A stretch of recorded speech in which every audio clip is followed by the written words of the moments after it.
Edpuzzle is an online tool that allows students and teachers to create interactive videos by embedding open-ended or multiple choice questions, comments, audio notes, and so on.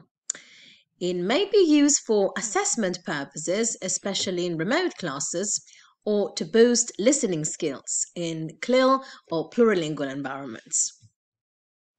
Signing up is very easy.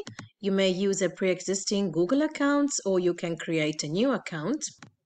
It's also quite easy to synchronize with other platforms. For example, if you click here on My Classes, you may decide to synchronize it with the Google Classroom, with Moodle, and so on. Or you can just click on Create a new class and give a name to your classroom and then invite your students. Now, there are two ways you can use Edpuzzle. So let's imagine you are teaching a clear lessons about glaciers.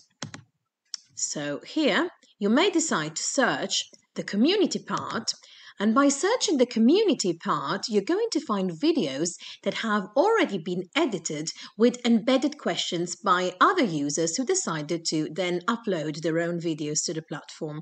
So for example, if we click on the first one, you can see that on the right-hand side, you can see how many questions and what type of questions have been embedded in the video.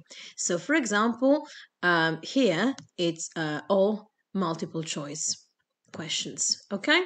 And if you click on one of the questions, you may see how it looks like. So here the video is showing, and on the right side you can see select the two types of glaciers, and then you have 4 options that your students have to answer. Now you also have another opportunity if you want to create your own questions on a pre-existing video. So for example, in this case you may click on YouTube, and here you can see that you may decide whether you want to search a specific source, for example Khan Academy, National Geographic, TED Talks, etc., or if you want to search all sources.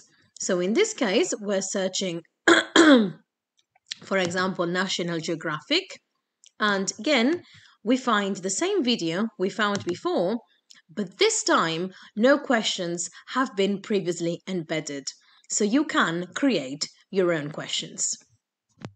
Now, how do you edit your own video? It's very easy. You simply click on Edit, and then you decide on the types of questions you want to ask.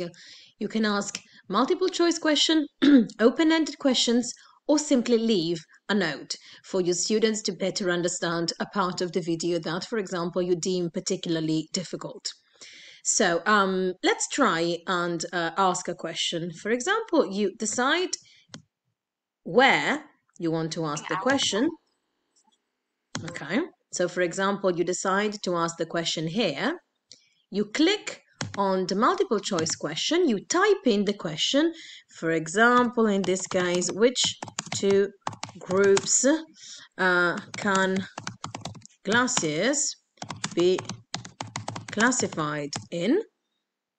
Then you give your answer. In this case, my first answer is going to be the correct answer: alpine glaciers and ice sheets. I've watched the video before, so I know that they provide this type of answer. And then, for example, the second possibility is the wrong answer: mountain glaciers and ice caps. Once you're finished, of course, you can add more answers if you wish. Once you finish, you click on Save. Of course, first you have to select one right answer. Okay, so here on the feedback, you're going to select that this is the right answer. We click on Save, and here you can see that at this point in the video, you're going to have your embedded question. You also have the option of cutting the video. Now, in this case, our video is very short, but let's, for example, imagine you're using a TED Talk, which is quite extensive and long. If there is a portion of the video that you want to skip for any reason because it's irrelevant to your lesson, because it's too difficult, you may cut the video. Now let's go back to the main page for a moment, because I also wanted to show you that you have a third option. You may decide to upload your own video, a video that you yourself made, by clicking on Add Content and Upload Video. And you can choose a file directly from your computer or from Google Drive. I hope this video was useful and that you can find a productive way of using Edpuzzle in your lessons.